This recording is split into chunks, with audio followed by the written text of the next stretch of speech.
విజయనగరం జిల్లా గరివిడి మండలం కొండలక్ష్మీపురం గ్రామ పరిధిలో వేసిన శ్రీ శ్రీనివాస రియల్ ఎస్టేట్పై కబ్జా ఆరోపణలు వెల్లువెత్తుతున్నాయి.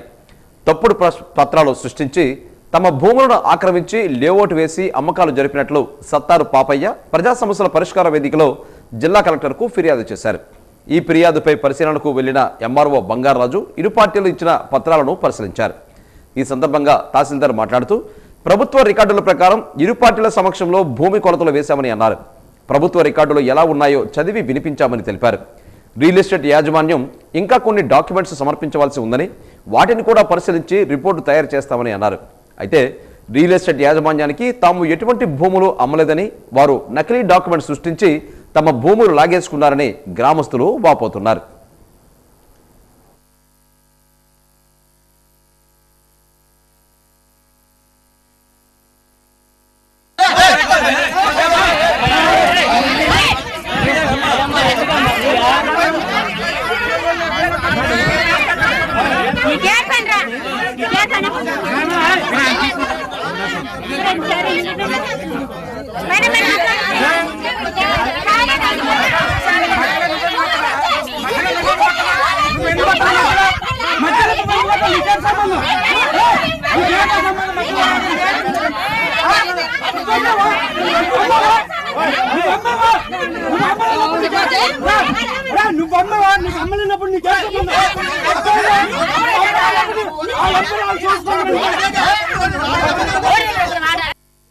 దీనికి ఇది పంచాయతీ లేఅవుట్ సార్. ఎటువంటి కూడా అప్రూవల్ కానీ లేకపోతే ఇంకా ఎటువంటి ఆథరైజ్డ్ అప్రూవల్స్ అయితే మాత్రం లేవు సార్.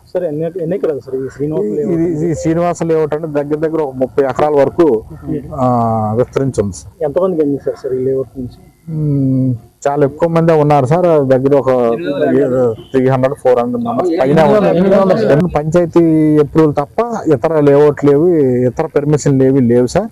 అప్పుడున్న పర్మిషన్ పంచాయతీ సరిపోద్దా? చాలు పంచాయతీ అప్రూవల్ ఇచ్చారు తప్ప అదైతే యాక్చువల్ గా చాలదు సార్. అట్లో మరి అది అలాగే ఆదరైంది. ఎందుకంటే మనకి కన్వర్షన్ యాక్ట్ వచ్చి 2005 లో వచ్చింది. అంతకు ముందే ఇది ట్రాన్సాక్షన్ అయ్యింది కాబట్టి 2000 నుంచి ఇది అమ్మకాలు జరిగి ఇది అంతా అయ్యింది కాబట్టి మరి అప్పుడున్న దాని ప్రకారం సబ్ రిజిస్టర్లు కూడా వీటిని రిజిస్ట్రేషన్ చేశారు. సో ఇప్పుడున్న నార్మ్స్ ప్రకారం అయితే కంపల్సరీగా కన్వర్షన్ ఉండాలి, ప్లస్ సోడా అప్రూవల్ కూడా ఉండాలి.